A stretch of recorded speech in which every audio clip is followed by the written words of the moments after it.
فجر کی قضا ظہر سے پہلے پڑھیں یا بعد میں؟ اگر فجر کی نماز قضا ہو جائے تو کیا ظہر کی نماز سے پہلے فجر کی قضا پڑھیں یا ظہر کی نماز کے بعد قضا پڑھیں؟ محمد مرسلین انڈیا سے۔ پہلے پڑھیں۔ ایک تو فجر قضا کر دی، یہ گناہ، اوپر سے اتنی تاخیر کر رہے ہیں تو گناہ در گناہ ہوگا۔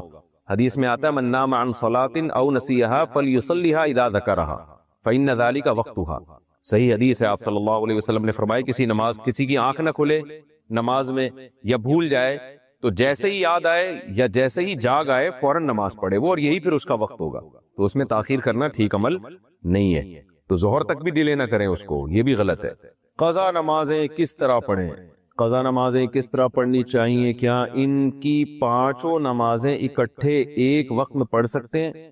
وحید اللہ خان کوہاٹ سے۔ جی ہاں، ایک وقت میں، ایک دن میں آپ پڑھ سکتے ہیں، ایک ٹائم پہ بھی پڑھ سکتے ہیں۔ 5 نہیں بلکہ وتر کی قضا بھی واجب ہے، تو وتر ملا کے 6 ہو جائیں گی، تو وہ قضا اکٹھی بھی پڑھ سکتے ہیں۔ اور نیت یہ کرنی ہے کہ میرے ذمے، جیسے فجر آپ پڑھ رہے ہیں تو نیت یہ کریں میرے ذمے فجر کی جتنی نمازیں لازم ہیں ان میں سے میں سب سے پہلی نماز پڑھ رہا ہوں۔ تو دوبارہ جب فجر پڑھیں گے تو بھی یہ نیت کریں گے کہ میرے ذمے فجر کی جتنی نمازیں ان میں سب سے پہلی، اس لیے کہ وہ جو پڑھ چکے ہیں وہ تو ذمے میں رہی نہیں ہے نا، تو اب جو ذمے میں رہ جائیں گی ان میں سب سے پہلی۔ تو اسی طرح پڑھتے چلے جائیں، وتر بھی اور ظہر بھی اور عصر بھی، اور اس میں سنت نہیں پڑھی جائے گی۔ سنتوں کی جگہ قضا نمازیں پڑھ سکتے ہیں، کیا عصر اور عشاء کی سنتیں غیر مؤکدہ نہ پڑھیں اور اس کی جگہ قضا نماز پڑھ لیں؟ کس طرح نفل بھی نہ پڑھیں تو کیا یہ صحیح ہے؟ محمد آصف صاحب انڈیا سے۔ جی ہاں صحیح ہے، یہ سنت مؤکدہ تو نہ چھوڑیں لیکن غیر مؤکدہ قضا عمری کی خاطر چھوڑ دیں۔ ہارون الرشید کشمیر سے۔ اگر چارپائی پر دائیں یا بائیں سائڈ پر آدمی سویا ہو تو نیچے آدمی نماز پڑھ سکتا ہے یا نہیں؟ لیکن چارپائی پہ کوئی بندہ سو رہا ہے دائیں یا بائیں تو وہ تو بالکل ہی جائز ہے، لیکن اگر سامنے بھی سو رہا ہے نا چارپائی کے اور آپ اس کی طرف رخ کر کے نماز پڑھ رہے ہیں تو نماز ادا ہو جائے گی، لیکن یہ عمل ناپسندیدہ ہے کیونکہ اس سے خشوع و خضوع میں خلل واقع ہوتا ہے، خاص طور پہ جب سامنے والے جو لیٹا ہوا آدمی ہے اس کے چہرے کا رخ آپ کی طرف ہو تو ناپسندیدہ ہے۔ ہاں ضرورت ہو، جگہ نہیں ہے تو یہ پھر جائز ہے، جیسے کہ صحیح بخاری میں، مسلم میں حضرت عائشہ رضی اللہ تعالی عنہ فرماتی ہیں کہ میں نبی صلی اللہ علیہ وسلم کے سامنے لیٹی ہوئی ہوتی تھی، آپ نماز پڑھتے تھے، جب سجدہ کرنے لگتے تو میرے پاؤں پہ اشارہ کرتے، میں اپنے پاؤں سمیٹ لیتی، آپ سجدہ کرتے۔ وجہ اس کی یہ تھی کہ آپ کا حجرہ مبارک بہت چھوٹا تھا، جگہ نہیں تھی، تو اگر جگہ نہیں ہے، مجبوری ہے تو ٹھیک ہے، مجبوری نہیں ہے تو پھر ایسے بندے کو سامنے لیٹا ہوا اس کی طرف رخ کر کے نماز پڑھنا ناپسندیدہ اور برا عمل ہے، نماز بہرحال ہو جائے گی۔ اسلام آباد سے کسی نے پوچھا ہے، اچھا یہ ہو چکا۔ پاکستان سے کسی نے پوچھا ہے میری عمر 19 سال ہے، میرے بڑے بھائی کی عمر 22 سال ہے، ہم دونوں کی ابھی شادی نہیں ہوئی، اس کا مطلب کم از کم آپ کی شادی میں 3 سال تو ہوئی باقی ہے۔ ہم دونوں گھر میں اپنے والدین سے شادی کی بات نہیں کرتے، ماشاءاللہ بہت شرمیلے ہیں، چاہیے میں نے الفاظ کہے، لیکن میرا چھوٹا بھائی جس کی عمر 13 سال ہے وہ والدہ کو آپ کے کلپ سناتا ہے کہ باغی بن کر شادی کرو، گھر والوں کی ایسی کی تیسی۔ آپ بتائیے اس بچے کو کیا جواب دیں؟ اس بچے کو آپ یہ جواب دیں کہ آپ شادی کریں لیکن آپ سے کرے گا کون شادی؟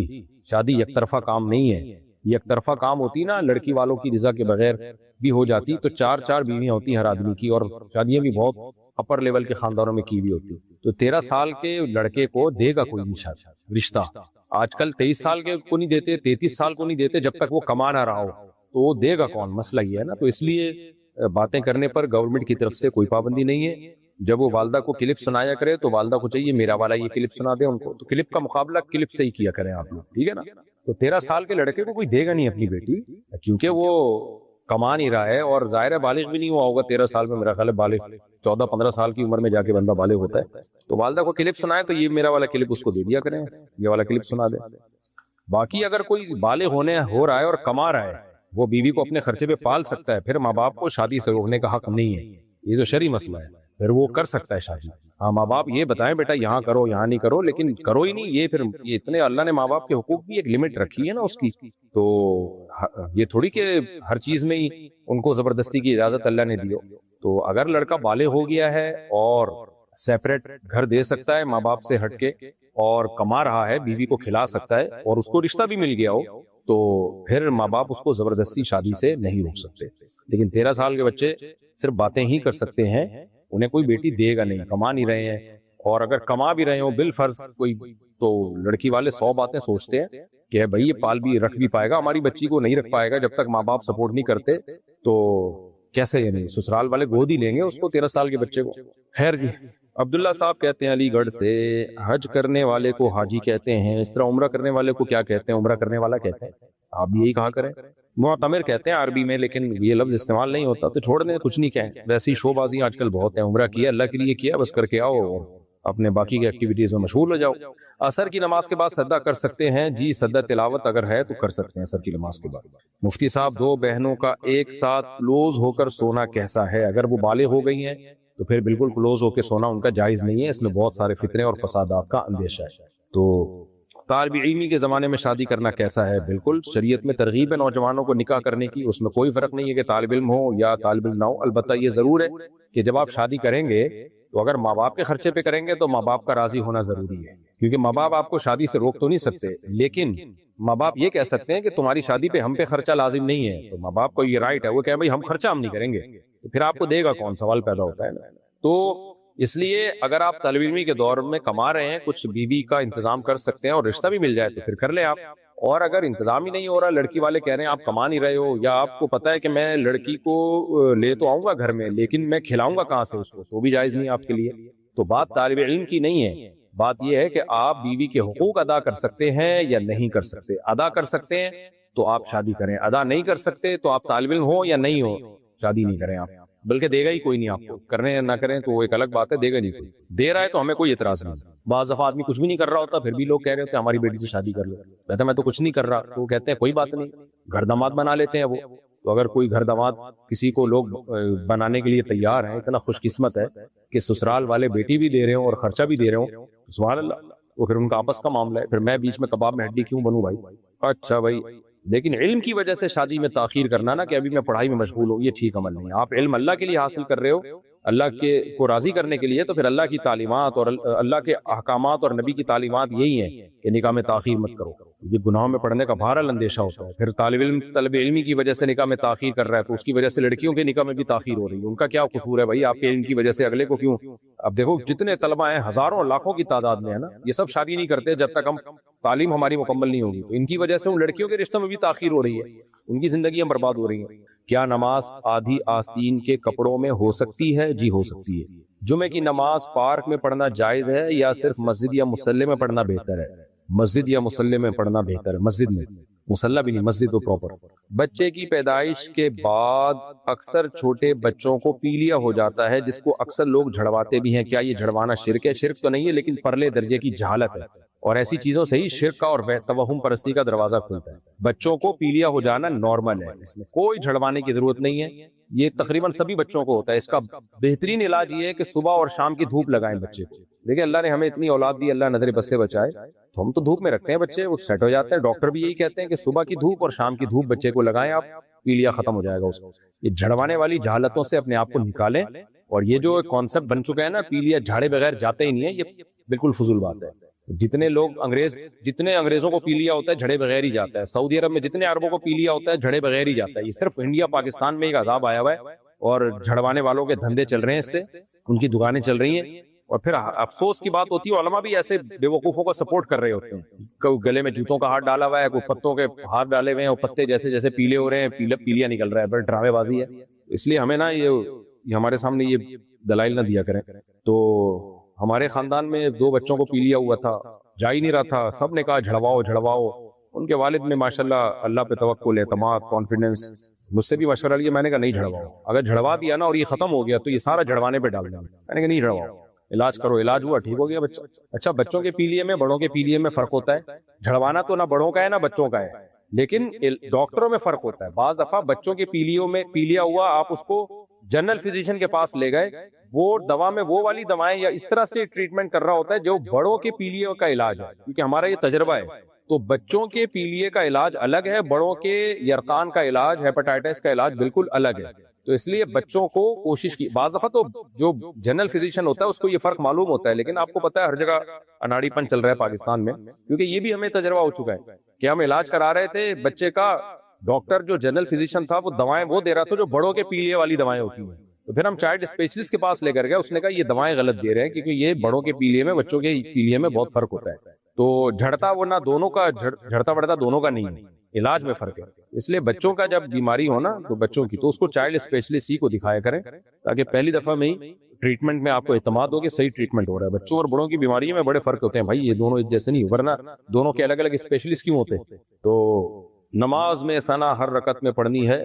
نہیں بھائی، پہلی رکعت میں سورہ فاتحہ سے پہلے پڑھنی. کیا مسلمانوں کے لیے زعفرانی رنگ کے کپڑے پہننا منع ہے؟ مردوں کے لیے بالکل سرخ کپڑے جو ہوتے ہیں نا، چمکتا ہوا سرخ، وہ مکروہ اور ناپسندیدہ ہے، نبی نے اس کو پسند نہیں کیا.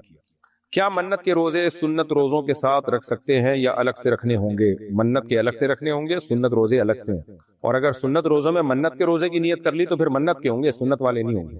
سر کے بال ماتھے پر آنکھوں تک آ رہے ہوں تو نماز ہو جائے گی؟ جی ہو جائے گی. خواتین کی بات اگر ہو رہی ہے تو بھائی خواتین کے لیے سر کے بالوں کو چھپانا فرض ہے نماز میں، تو اپنے بال پیچھے لے کے جائیں اور اس کو پورا اسکارف سے کور کریں.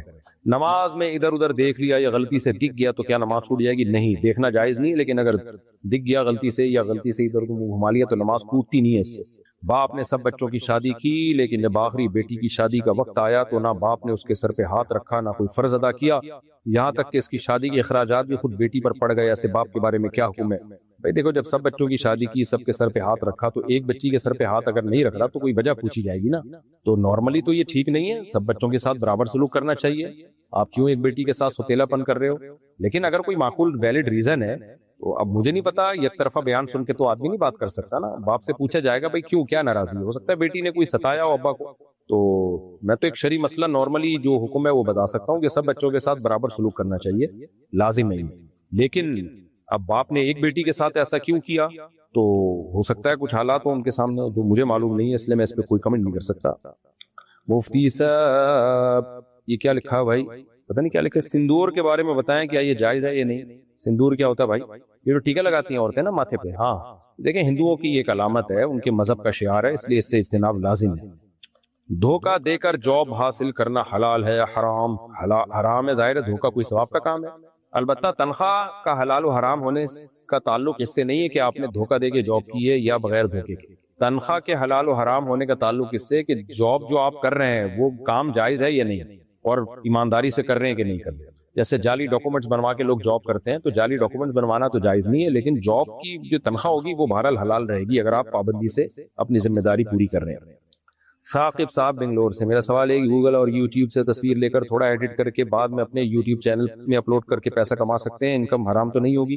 دیکھو یہ عمل جائز نہیں ہے، کیونکہ جو کاپی رائٹ کا قانون ہے اس کی بیس پہ لوگ اس کی اجازت نہیں دیتے کہ ہماری ویڈیو کو ایڈٹ کر کے ڈالیں. اگر جس کی ویڈیو ہے اس کی طرف سے اجازت ہے یا اس کو کوئی اعتراض نہیں ہے پھر تو ٹھیک ہے، لیکن اس کو اعتراض ہے تو پھر یہ عمل ٹھیک نہیں، وہ نہ ہوگا. البتہ حلال و حرام، آمدن کے حلال و حرام ہونے کا تعلق ایڈ سے ہے، وہ یہ نہیں ہے کہ آپ نے کسی کی ویڈیو ایڈیٹنگ کر کے ڈالی ہے یا ایڈیٹنگ کیے بغیر ڈالی ہے، اس کا تعلق ہے ایڈ اگر شراب کا چل رہا ہے تو ارننگ حرام ہے.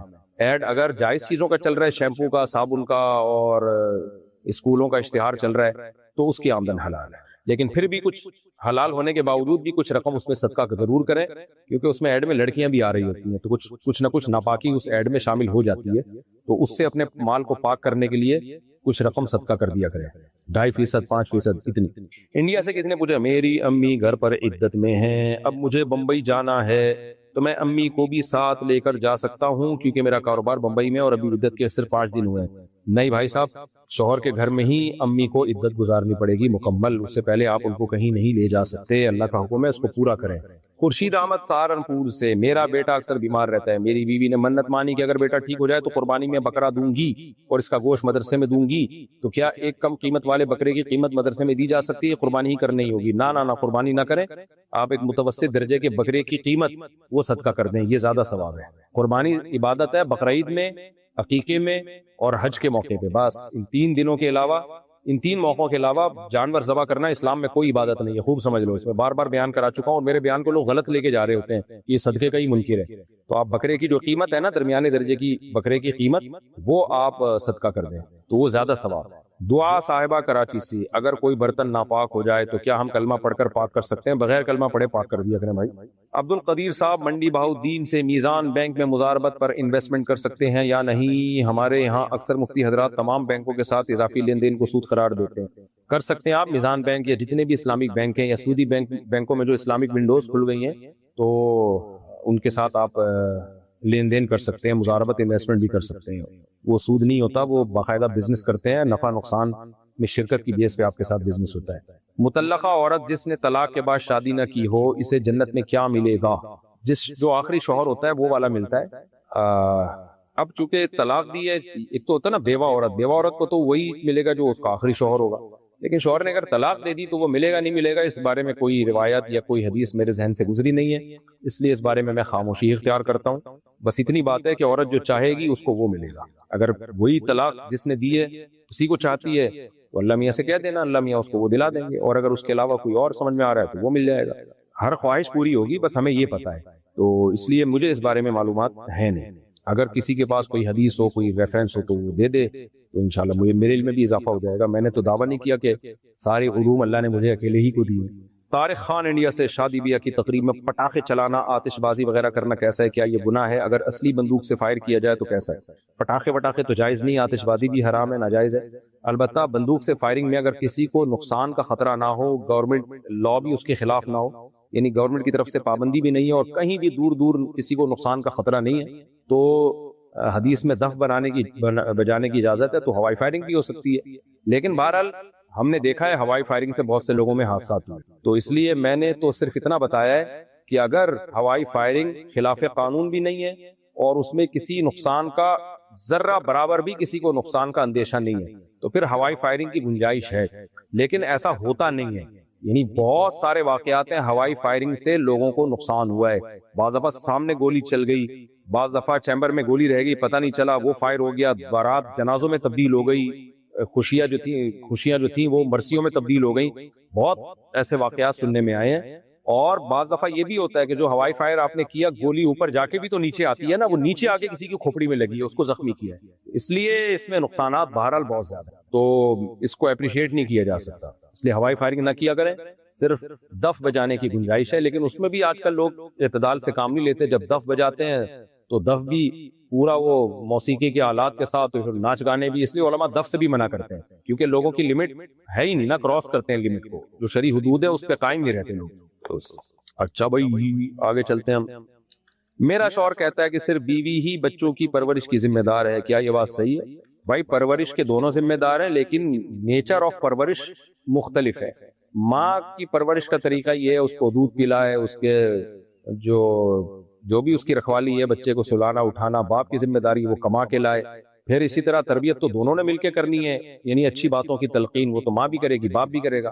تو اب اگر خاتون یہ چاہتی ہیں کہ شوہر ہی بچے کو 24 گھنٹے گود میں پکڑ کے بیٹھا رہے, سلانے اور بچے کو اٹھانے کا انتظام بھی شوہر ہی کے ذمہ ہے, تو یہ غلط ہو جائے گا. بھائی اس کے ذمہ کمانا ہے, آپ کے ذمہ گھر داری ہے.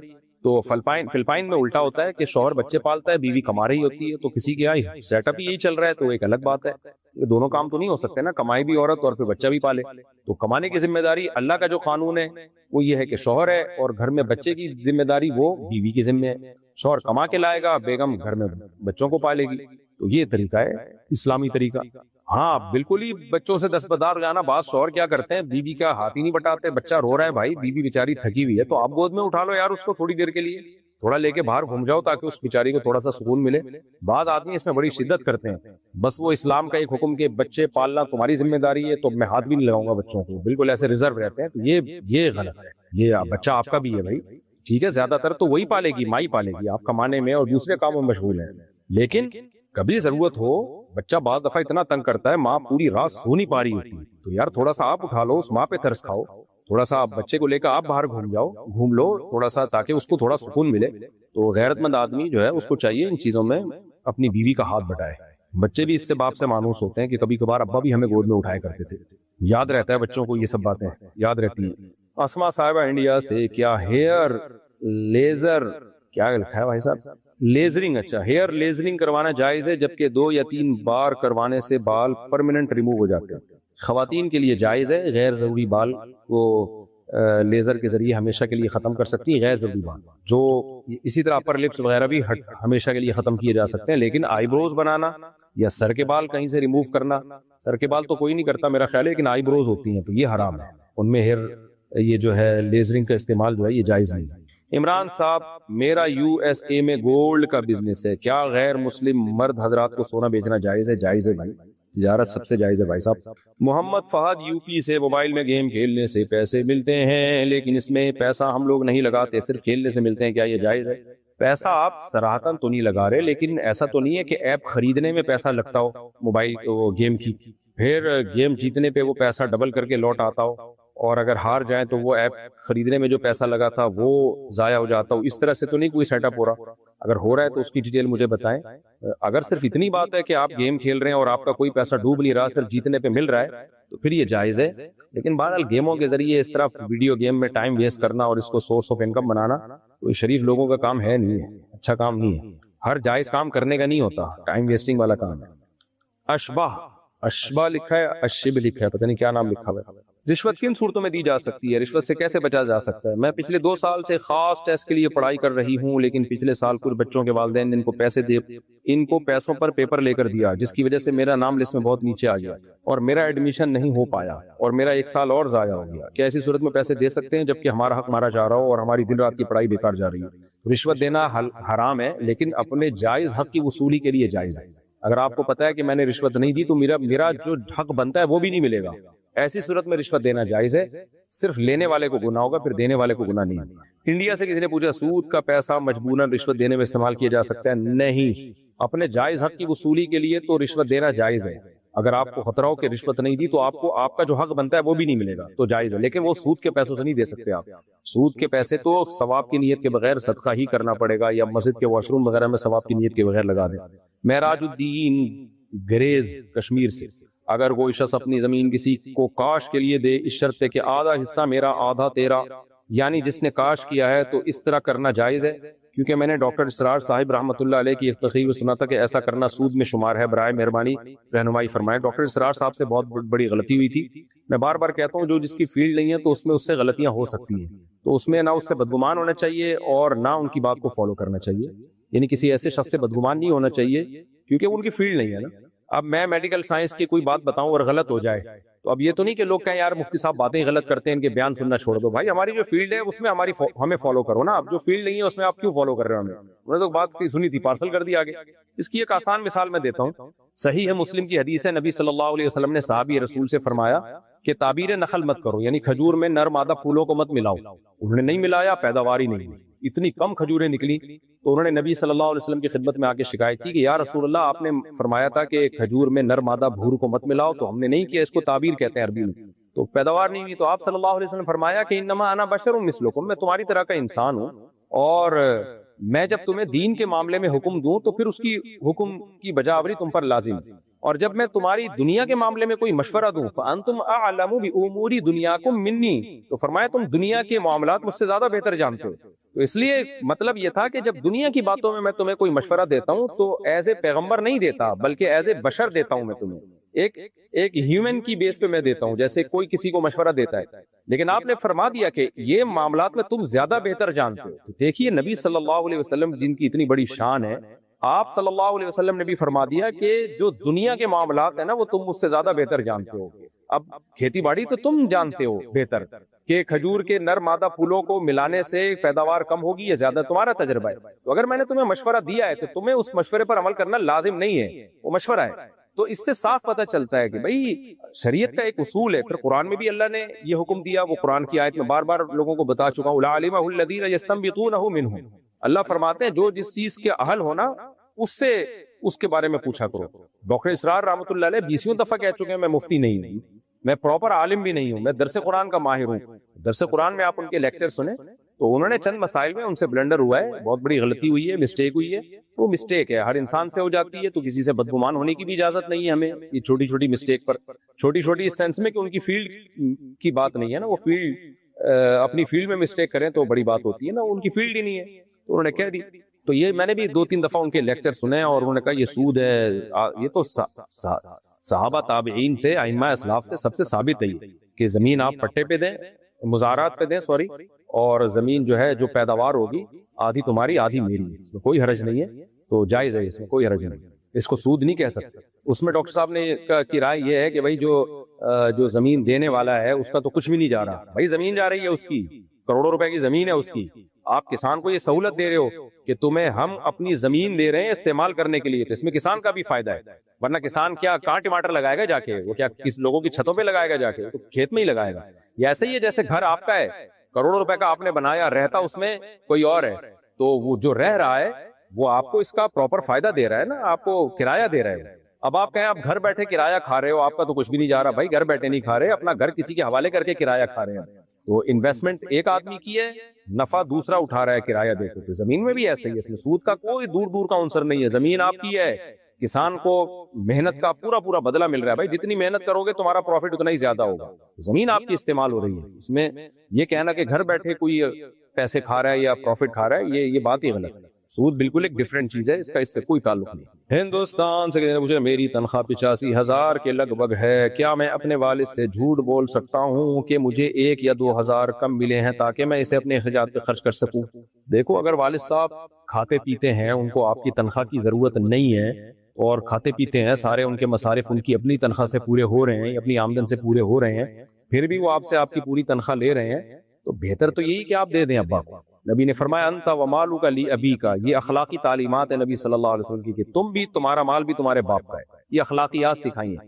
لیکن قانون شریعت کا یہی ہے کہ اسلام شخصی ملکیت کا قائل ہے. تو قانون یہی ہے، اسلام کا جو لا ہے، لا ایک الگ چیز ہوتی ہے، اخلاقیات ایک الگ چیز ہوتی ہے. جس کو کہتے ہیں نا تقوی یہ ہے، فتویٰ یہ ہے. وہ میری یوٹیوب کی ارننگ پر کسی نے کہا ہے نا کہ تقوی یہ ہے کہ نہ کھائی جائے، فتویٰ یہ ہے کہ کھا لی جائے. وہ لوگ بھی ماشاءاللہ مفتی بنتے جا رہے ہیں. تو تقویٰ تو یہی ہے کہ ابا کو پوری تنخواہ بتائیں، ہاتھ میں پکڑا دیا کریں، ابا آپ سے میں لوں گا.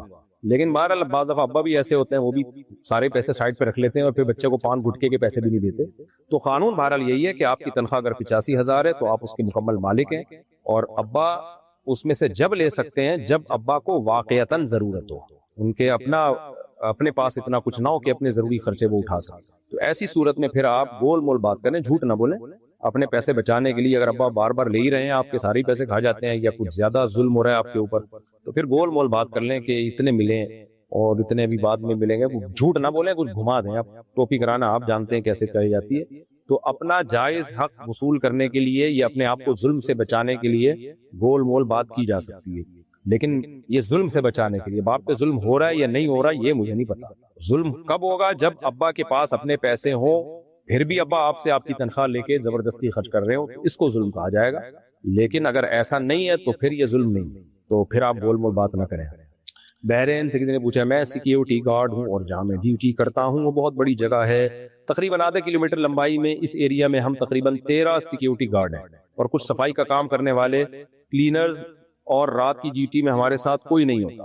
ہم میں سے بہت ساروں نے جب ان کی پیٹرولنگ کی ڈیوٹی آتی، ہم میں سے بہت ساروں نے جب ان کی پیٹرولنگ کی ڈیوٹی آتی ہے تو عجیب و غریب سی چیزیں دیکھی ہیں جو کہ 1 سیکنڈ کے کچھ حصے میں ان کی آنکھوں کے آگے سے نکل جاتی ہیں. ابھی ہم سب بہت ڈرے ہوئے ہیں. پہلے تو ہم سمجھتے تھے کہ ہمارا وہم ہے، پر ایسا لگتا ہے کہ حقیقت ہے. رہنمائی فرمائیں. دیکھیں یا تو حقیقت ہے یا وہم ہے. حقیقت ہے تو کوئی ہو سکتا ہے کوئی چیز گزر رہی ہو آپ کے آگے سے، آپ کو نہ پتہ چل رہی ہو. بہت دفعہ آدمی کی جو آگے سے چیزیں گزر رہی ہوتی ہیں اس کو پتہ نہیں ہوتا، دن کی روشنی میں گزرتی تو پتہ چل جاتا نا وسیم گزر رہا ہے یا غفار بھائی گزر رہے ہیں. لیکن اس میں ڈرنے کی ضرورت نہیں ہے. ڈریں گے تو یہ 4 چیزیں اور گزریں گی، تو گزرنے دیں. وہم ہوتا ہے بہت دفعہ، یا کوئی چیز ہوتی ہے لیکن وہ کوئی ایب نارمل چیز نہیں ہوتی، نارمل روٹین کی چیز ہوتی ہے، اندھیرے میں عجیب سی لگ رہی ہوتی ہے. ایسے تو میں نے اپنے بیانات میں کئی واقعات بتائے ہیں. ایک آدمی نے اندھیرے میں دیکھا کہ جن کھڑا ہوا ہے، یہ سچا واقعہ ہے. دیکھا ٹانگیں اوپر تک جا رہی ہیں، اس سے چاقو نکال کے مارا تو کسی کی شلوار لٹکی ہوئی تھی، گھس گئی شلوار میں ہی چاقو گھس گیا. ایسے اندھیرے میں نا خاص طور پہ جب آپ کو ایک وہم ہو گیا تو اب تو پتہ نہیں کیا کیا نظر آئے گا. تو ڈرے نہیں.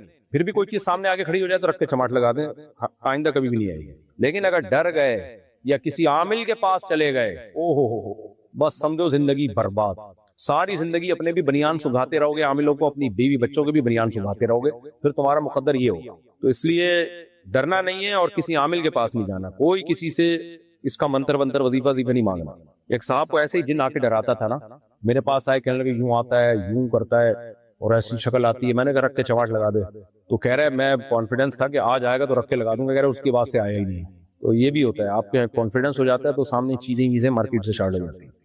لیکن اگر آپ ڈر گئے نا تو آپ کے چماٹ سے پہلے وہ چماٹ لگا دے گا. آپ کو یہ بھی ذہن میں رکھنا. یعنی رکھ کے چماٹ وہ لگائے جو کانفیڈنٹلی چماٹ لگانے کا ارادہ کرے. اگر آپ کا ارادہ ہے نا کہ اگر آیا تو میں غور کروں گا کہ چماٹ لگانے کے لیے لگانا، تو سمجھ لو وہ پہلے چماٹ لگا دے. تو اس لیے پہلے ہی سے چماٹ تیار کر رکھے، وہ لگاؤں گا، آئے گا ہی نہیں. ہمارے حضرت نے بھی ایک دفعہ ایسے ہی کوئی جن بن بہت تنگ کر رہا تھا کسی بچے پہ آیا ہوا تھا، حضرت نے رکھ کے لگا دیا، بھاگ گیا وہ. پھر اس کے ایسے واقعات تھے، کسی پہ بھی جن جاتا تھا نا، حضرت آتے تھے تو وہ کہتا تھا مفتی رشید احمد صاحب آ رہے ہیں، ہم جا رہے ہیں. حضرت کے پہنچنے سے پہلے ہی مارکیٹ سے اسٹارٹ ہو جاتا تھا. یہ تو جب ہے جب سچی مچی کا جن ہو، لیکن آپ کے واقعے میں مجھے جن نہیں لگ رہا، ایسی کوئی وہم لگ رہا ہے. جن بھی ہو تو رکھ کے چماٹ لگا دیں، بھاگ جائے گا انشاءاللہ. صلو علی النبی. پاکستان سے کسی نے پوچھا ہے، میں کیمسٹری کا ٹیچر ہوں، پرنسپل کے کہنے پر اتنا مشکل پیپر بنانا کہ بچے فیل ہو جائیں تاکہ وہ زیادہ عرصے تک اسکول میں ہی پڑھتا رہے، فیس وغیرہ کا سلسلہ جاری رہے، یہ جائز ہے یا نہیں، حرام ہے ناجائز ہے؟ اللہ اس پرنسپل کو بھی ہدایت دے. فضول. پاکستان سے کسی نے پوچھا ہے، میرے بھائی کے پاس غلاف کعبہ ہے، کیا ہم اسے عقیدت میں چوم سکتے ہیں؟ اگر عقیدت میں سے چوم سکتے ہیں تو پھر کسی بزرگ کی قبر کو کیوں نہیں چوم سکتے؟ غلاف کعبہ کے ساتھ اس لیے عقیدت ہوتی ہے وہ کعبہ کی دیوار کا ایک حصہ عرصہ تک رہا ہے، اور بزرگ کی قبر کے لیے اس لیے عقیدت ہوتی ہے کہ اس کے اندر اللہ کا نیک بندہ مدفون ہے، برائے مہربانی رہنمائی فرمائے. قبروں کو چومنا حرام ہے بھائی، شریعت کا حکم ہے، اس لیے ہم نہیں چوم سکتے. بیت اللہ کی دیوار کو چومنا تو سنت ہے، اور اس میں بھی حجر اسود کو چومنا سنت ہے. حضرت عمر نے حجر اسود کو چوما تھا، فرمایا تھا کہ اللہ کی قسم، نہ تو نفع کا مالک نہ نقصان کا مالک، میں تجھے صرف اس لیے چومتا ہوں کہ میں نے نبی کو دیکھا ہے تمہیں حجر اسود کو چومتے ہوئے. تو اس لیے پہلی بات تو یہ جو بیت اللہ کے غلاف بٹ رہے ہیں نا، ان میں ڈرامے بازی بہت ہے، فیک غلاف بن رہے ہوتے ہیں، اور دنا دن تقسیم. ایک عامل ہے روحانی عامل، ہر 4 دن کے بعد وہ بیت اللہ کے غلاف لا کے لوگوں میں بانٹ رہے ہوتے ہیں. ہم نے تحقیق کرائی، پتہ چلا وہاں کچھ لوگوں نے فیکٹریاں کھولی ہوئی ہیں، بیت اللہ کے غلاف بنا بنا کے بانٹ رہے ہیں. تو بیت اللہ کے غلاف اتنی آسانی سے نہیں ملتا، آپ تحقیق کر لیں یہ جس کو چوم رہے ہیں وہ بیت اللہ کا غلاف ہے بھی کہ نہیں. تو اور قبروں کو چومنا تو شرک، اور شرک کا بہت بڑا ذریعہ ہے، کسی صورت میں جائز نہیں ہے، بالکل حرام ہے، ناجائز ہے. قبروں کو آپ بیت اللہ پہ قیاس نہیں کر سکتے. شرک کا ذریعہ بھی تو اسلام میں حرام ہے نا. اگر یہ چیز شرک کا ذریعہ نہ ہوتی پھر ہمیں شریعت اجازت دے دیتی، لیکن یہ شرک کا ذریعہ ہے. اور بیت اللہ کو چومنا تو عین توحید کا ذریعہ ہے، بلکہ اور توحید مضبوط ہوتی ہے جب آدمی اللہ کے گھر سے رخسار لگاتا ہے، اللہ کے گھر کے سامنے جا کے ملتزم میں. پاکستان سے کسی نے پوچھا ہے، حیض کی حالت میں معارف القرآن جیسی کسی بھی تفسیر میں صفحے کی جگہ جہاں آیت لکھی ہو تو اس آیت کو ہاتھ لگا سکتے ہیں. اگر کسی کو نماز میں پڑھنے کے لیے سورہ فاتحہ یا کوئی اور سورت یا تیات زبانی یاد نہ ہو تو حیض کی حالت میں یاد کرنے کے لیے بار بار پڑھ سکتے ہیں یا کسی کو یاد کروا سکتے ہیں. دیکھیں تفسیر کو ہاتھ میں لینا تو جائز ہے بغیر وضو بھی، لیکن آیتوں پر ہاتھ لگانا جائز نہیں ہے بغیر وضو یا حیض کی حالت میں. باقی زبانی یاد کرنے کے لیے سورہ فاتحہ یا اتحیات میں دعا کی نیت کر، اتحیات تو زبانی یاد کی جا سکتی ہے حیض کی حالت میں بھی. فاتحہ آپ قرآن کی تلاوت کی نیت سے یاد نہ کریں بلکہ رقیہ کی نیت سے یا دعا کی نیت سے فاتحہ حیض کی حالت میں بھی پڑھی جا سکتی ہے. اس میں نیت یہ کریں کہ میں تلاوت نہیں کر رہی بلکہ میں بطور دعا، کیونکہ سورہ فاتحہ دعا بھی ہے نا، تو قرآن مجید میں وہ آیتیں جو دعا والا معنی ہے ان کو دعا کی نیت سے پڑھا جا سکتا ہے، تو اس میں پھر تلاوت کی نیت نہیں ہوگی. رضوان صاحب انڈیا سے، میری عمر 25 سال ہو گئی ہے، میرے رشتے بھی آ رہے ہیں مگر میں بچپن سے کمزور ہوں، کیا مجھے شادی کرنی چاہیے؟ دیکھیں رشتے آپ کو آ رہے ہوں گے، آپ کی باڈی کو دیکھ کے ہی آ رہے ہوں گے نا، ان کو پتا ہے کہ یہ کیا ہے، کتنا ویٹ ہے ان کا، کتنے باریک سے، تو اس لیے آپ کے لیے شادی جائز ہے. سامنے آپ نظر آ رہے ہیں. البتہ کمزوری سے آپ کی مراد اگر آپ مردانہ لحاظ سے کمزور ہیں، بالکل ہی کوئی آپ کے اندر کوئی وہ قوت ہی نہیں ہے، تو پھر آپ شادی نہ کریں، یہ دھوکا ہوگا. کرنی ہے تو لڑکی والوں کو پہلے بتا دے کہ میں سیکشولی ویک ہوں تاکہ دھوکا نہ ہو. دھوکا دے کے شادی حرام ہے، ناجائز ہے بھائی. فضا بانو انڈیا سے، میں نے دوسری شادی کے بارے میں بیان سنا اور دل میں نیت کی کہ یا اللہ شادی کے بعد اگر مجھ میں کوئی کمی ہوئی تو میں اپنے شوہر کو دوسری شادی کرنے کا کہوں گی. صرف من میں کہا تھا، زبان سے نہیں کہا، تو کیا مولانا صاحب مجھ پر لازم ہے اور اس کا کفارہ کیا ہے؟ زبان سے بھی کہا تو بھی لازم نہیں ہے. لیکن دوسری شادی کی ترغیبیں میں شوہروں کو دیتا ہوں، خواتین کو نہیں کہتا کہ اپنے شوہروں کی دوسری شادی کرائیں. یہ آپ کا کام نہیں ہے. آپ میں کوئی فالٹ ہو یا نہ ہو، آپ نے اپنے شوہر کی دوسری شادی نہیں کرانی، یہ ان کا ہیڈک ہے. جب آپ سے کہے دوسری شادی کا، آپ بولو بھائی مجھے میرے حقوق چاہیے، مجھے پراپر وے میں میرے حقوق چاہیے.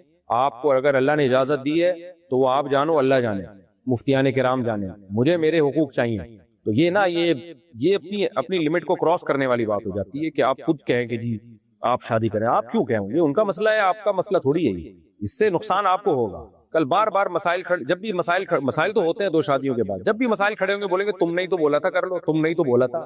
تو آپ کے حقوق بھی ادا نہیں کرے گا میاں، اور بلیاں بھی آپ کے اوپر ہی ڈالے گا. بعض دفعہ ایسے ہوتا ہے بیوی نے اپنے شوہر کی خود شادی کرا دی، اب شوہر جب ٹینشن میں آیا، دوسری بیوی چلاک نکلی، اس نے شوہر کو اپنا یرغمال بنا لیا اور پہلی کو اب یہ لٹکا رہا ہے. پہلی کہہ رہی ہے بھائی یہ کیا کیا تم نے، تم نہیں تو بولا تھا کر لو، تم نہیں تو بولا تھا کر لو. یہ ڈرامے بازی ہوتی ہے. پھر آپ بولو بھائی مجھے تکلیف ہوتی ہے، میں سوکن پہ ہر عورت کو تکلیف ہوتی ہے، عورت کی محبت ہے، تو آپ میرے سامنے یہ ذکر نہ کیا کرو. آپ کو اللہ نے اجازت دی ہے تو اللہ جانے، آپ جانے. اللہ نے مجھے تو نہیں کہا کہ اگر اللہ نے یوں کہا ہوتا نا قرآن میں، کہ اللہ نے جو قرآن میں کہا وہ یہ کہا ہے، مردوں کو کہا ہے کہ فن کی ہو ما طاب لکم من النساء مثنی و ثلاث و رباع، اے مردوں دیکھو مردوں کو خطاب ہو رہا ہے کہ تم میں جو عدل کر سکتا ہے وہ 2 3 3 4 4 شادیاں کرے, اور جو عدل نہیں کر سکتا وہ ایک کرے. عورتوں کو نہیں کہا کہ اے خواتین تمہارے میاؤں میں جو 2 بیویوں کے حقوق ادا کر سکتا ہے تم نے ان کی 2 2 3 3 4 4 کرانی ہے. اللہ میاں نے عورتوں کو کہیں نہیں کہا. اس لیے میں خواتین میں یہ بیان کرتا ہی نہیں ہوں کہ اپنے میاؤں کی 2 2 شادیاں کرائیں, یہ پرلے درجے کی بے وقوفی کی بات ہے, حماقت کی بات. ہاں بس عورت میں اتنا ہے کہ اگر شوہر نے کر لی ہے تو اس کو بتنگڑ نہ بنائے, شریعت کے حکام کا مذاق نہ اڑائے, دوسری شادی کا مذاق نہ اڑائے, اور اتنا ریئیکشن نہ کرے کہ وہ طلاق پر مجبور ہو جائے, کیونکہ حدیث میں منع کیا. نبی صلی اللہ علیہ وسلم نے فرمایا کہ عورت کبھی بھی اپنے شوہر سے اپنی سوگن کی طلاق کا مطالبہ نہ کرے. اگر شادی کر لی ہے شوہر نے پھر بیوی مطالبہ کرے کہ دوسری کو طلاق دو, یہ ناجائز ہے. بھائی اب ہو گیا تو کمپرومائز کریں, جب ہو گیا جو ہونا تھا ہو گیا, ٹھیک ہے, طبی طور پہ عورت کو ہم ہوتا ہے, لیکن طلاق پر مجبور نہ کریں شوہر کو کہ اس کو طلاق دیں. اور آپ نے اس کی حکمت بتائی, فرمایا کہ جو جتنا تمہارے مقدر کے حقوق ہیں نا وہ تمہیں مل کے رہیں گے. عورتیں یہ سمجھتی ہیں نا میاں نے دوسری شادی کر لی تو اب میاں کی آمدن ڈیوائیڈ ہو جائے گی, میاں کی محبت ڈیوائیڈ ہو جائے گی, ٹائم ڈیوائیڈ ہو جائے گا. تو نبی نے فرمایا کہ نہ کچھ بھی ڈیوائیڈ نہیں ہوگا. جو تمہارے مقدر کی محبت, تمہارے مقدر کی روزی روٹی اللہ نے تقدیر میں لکھی ہوئی ہے وہ تمہیں باہر صورت مل کے رہے گی, چاہے شوہر 4 شادیاں کرے یا ایک ہی کرے. جو نہیں ملے گی, جو تمہارے مقدر میں نہیں ہے وہ نہیں ہے. مجھے یاد ہے ایک مرد نے دوسری شادی کا ارادہ کیا, ان کی بیوی نے اتنا بڑا ہنگامہ کیا کہ شوہر بیزار ہو گیا. اس نے کہا ٹھیک ہے میں نہیں کر رہا, گھر جہنم بن رہا تھا. اللہ کی قدرت, اگلے دن شوہر کا ایکسیڈنٹ ہوا, انتقال ہی ہو گیا. تو وہی ہے, وہی حدیث کا مطلب دیکھو, عورت کے مقدر میں شوہر کا ٹائم نہیں تھا تو شادی کی نہیں ملا ٹائم, کر لیتا. تو اس لیے تقدیر سے مت لڑیں. تو اگر میاں نے دوسری شادی کر لی ہے تو طلاق کا مطالبہ نہ کریں کہ اس کو لازمی چھوڑو, یہ رہے گی یا میں رہوں گی. نہ, آپ صرف اپنے حقوق کا مطالبہ کریں, بھائی مجھے میرے پورے حقوق چاہیے. تو خلاصہ یہ نکلا کہ عورت نہ اپنے شوہر کو دوسری شادی کی ترغیب دے, نہ اس کی شادی کرائے, تو اس کے سائیڈ ایفیکٹ بہت خطرناک ہوتے ہیں بعد میں. ہاں اتنی مخالفت نہ کرے کہ وہ بیزاری آ جائے, اور بہت زیادہ ہنگامے نہ کرے. عورت تھوڑی بہت طبی تکلیف ہر ایک کو ہوتی ہے, وہ نیچرل ہے. تو یہی ہے جو قرآن کا بھی حکم ہے, حدیث کا بھی, اور ہم بھی یہی کہتے ہیں لوگوں سے, جو کچھ بھی ہوگا آپ پہ بلی ڈالے گا بات.